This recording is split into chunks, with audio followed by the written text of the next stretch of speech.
Headlines आपने मुलाहिजा की, आपको बराह रास्त लिए चलते हैं जहाँ वज़ीर इत्तलात शर्जील इनाम यमन मीडिया से गुफ्तगू कर रहे हैं। जमात इस्लामी जो है उसकी वतीरा ये रहा है किसी के पब्लिक को परेशान करना। आप उसके भला इस तरीके के वाक़यात से हुकूमत को कभी परेशानी होती है, पब्लिक ही परेशान होती है। कल सैटरडे का दिन है, आपको पता है कि सैटरडे को असेंबली नहीं होती। अब सैटरडे के दिन को असेंबली का घेराव करना मकसद क्या है? एक बंद इमारत का घेराव करने जा रहे हैं वो छुट्टी वाले दिन, जिस तरीके से वो PTI ने हड़ताल की इतवार वाले दिन कि जी ना कोई स्कूल जाएगा, ना कोई दफ्तर जाएगा, ना कोई दुकान खुलेगी। अब इतवार को सारी चीज़ें वैसे ही बंद होती हैं, तो इन्होंने भी जो है सैटरडे को असेंबली का घेराव करना है।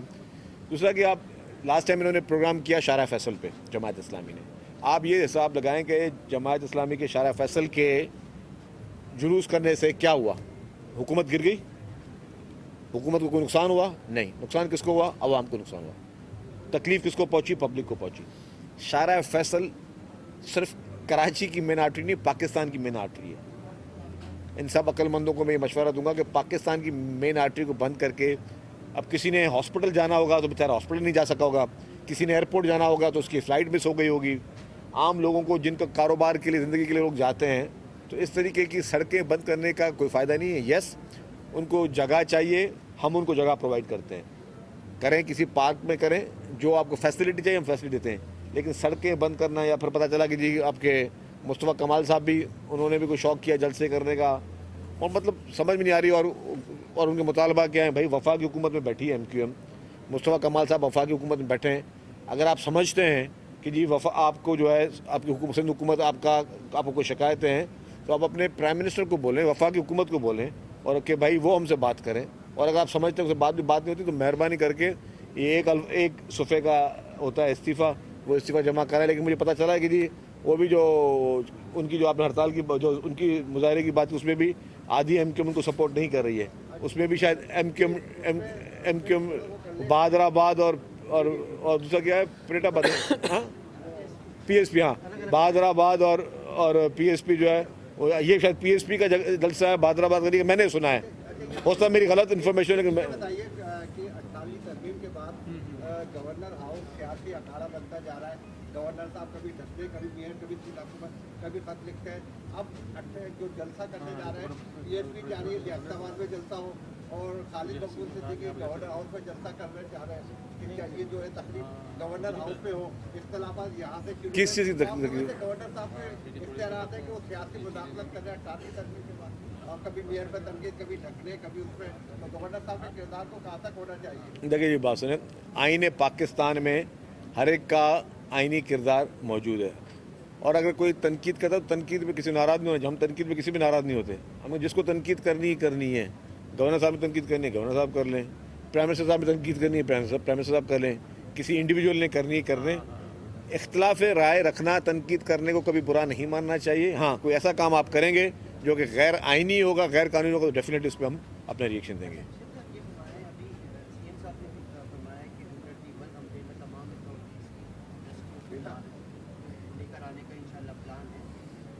तमाम इदारे जब आ जाएंगे, लेकिन मेयर के पास तो 35% शहर का तस्रीफ है, तो वो पूरा शहर आने का कोई प्लान नहीं। देखिए अभी हमें फायर के निज़ाम को जिसे हम कर रहे हैं, यूनाइटेड कर रहे हैं। अभी भी जो गुल प्लाजा में आग लगी थी, तो बहरिया की तरफ से भी फायर टेंडर आए थे। जब आपका कोई ऐसा सानिया होता है, तो फिर कभी ये नहीं होता कि जी कि ये कौन सी अथॉरिटी से ने मदद करनी है, सब मिलकर अथॉरिटी मदद कर रही होती हैं। हम तो कहते हैं कि ये जो सिंध गवर्नमेंट के अंडर अथॉरिटीज़ हैं, उनको हम एक करके, और उनकी इस तरह की एमरजेंसी में उनको चाहते हैं कि जी 11 22 के अंडर ही आके सारी वो इदारे काम करें। बाकी जहाँ तक किसी अगर कभी हमें ज़रूरत पड़ेगी किसी और से, तो डेफिनेटली उनसे भी हम मदद मांग लेंगे। माजी में मददें मांगी गई हैं और उसमें कोई हर्ज नहीं है। सारे एक पाकिस्तान के इदारे हैं और पाकिस्तान की एक अंडर वन अम्ब्रेला सब काम कर रहे हैं। अच्छा सर, रमज़ान का महीना आ रहा है, तो सिंध हुकूमत ने आवाम के लिए कोई रिलीफ या पैकेजेस का ऐलान किया?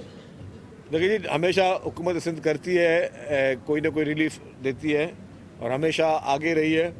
हमने हर टाइम में, रमज़ान में हो या कोई भी इस तरह की चीज़ हो, बढ़ चढ़ के हमेशा कोशिश की है। अभी भी आपको पता है कि लास्ट रमज़ान में भी, उससे पहले भी रमज़ान में कभी गंदम की सब्सिडी देके की जाती है। हम चाहते हैं कि ऐसे इकदाम किए जाएँ जिससे एक्चुअल लोगों को फ़ायदा हो। अब जब हम गंदम में कहते हैं कि गंदम सस्ती कर देंगे रमज़ान में, تو آٹا صرف جو ہے نا ہم چاہتے ہیں کہ ٹارگیٹڈ سبسڈی ہو, کہ جو لوگ بے نظیر انکم سپورٹ پروگرام کے امبریلا کے انڈر آتے ہیں, جو مستحقین ہیں اس کو ملے. اگر میں نے آج آٹا سستے کرنے کے لیے حکومت 40 ارب 50 ارب روپے لگا دے تو اس سے جو صاحب حیثیت آدمی ہے اس نے بھی وہی آٹا خریدنا ہے اتنے میں, اور جو مسکین آدمی ہے اس نے بھی خریدنا ہے. تو آپ نے ہمیشہ پلاننگ ایسی کی جائے جس میں آپ ٹارگٹ کر سکیں. بے نظیر انکم سپورٹ پروگرام کا جب پروجیکٹ پریزیڈنٹ آصف علی زرداری صاحب نے لانچ کیا تھا, مقصد یہ تھا کہ آپ کے پاس ڈیٹا ہونا چاہیے کہ پاکستان میں غربت کی لکیر کے نیچے کتنے فیصد افراد ہیں اور کتنے فیصد افراد کے پاس جو ہے وہ صاحب حیثیت نہیں ہے. تو یہ اس کے لیے کیا گیا. تو ابھی بھی میں سمجھتا ہوں کہ جب بھی حکومت کوئی بھی فیصلہ کرے گا, ابھی کوئی فیصلہ ہوا نہیں ہے رمضان پیکیج کے حوالے سے, جب بھی ہوگا تو وہ پبلک کی بہتری کے لیے ہوگا اور وہ ٹارگیٹڈ ہوگا, وہ یہ نہیں ہوگا کہ اٹس فار ایوری ون. شکریہ جی.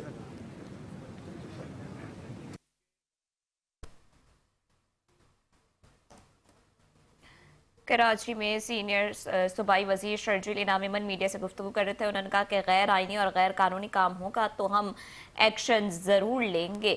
انہوں نے مزید کہا اپنی گفتگو میں کہ اتفاق رائے کے ساتھ کام ہو اور تنقید کرنا ہم برا نہیں سمجھتے ہیں. انہوں نے مزید اپنی گفتگو میں کہا کہ ہم تنقید پر ناراض نہیں ہوتے, جس کو تنقید کرنی ہے کرے.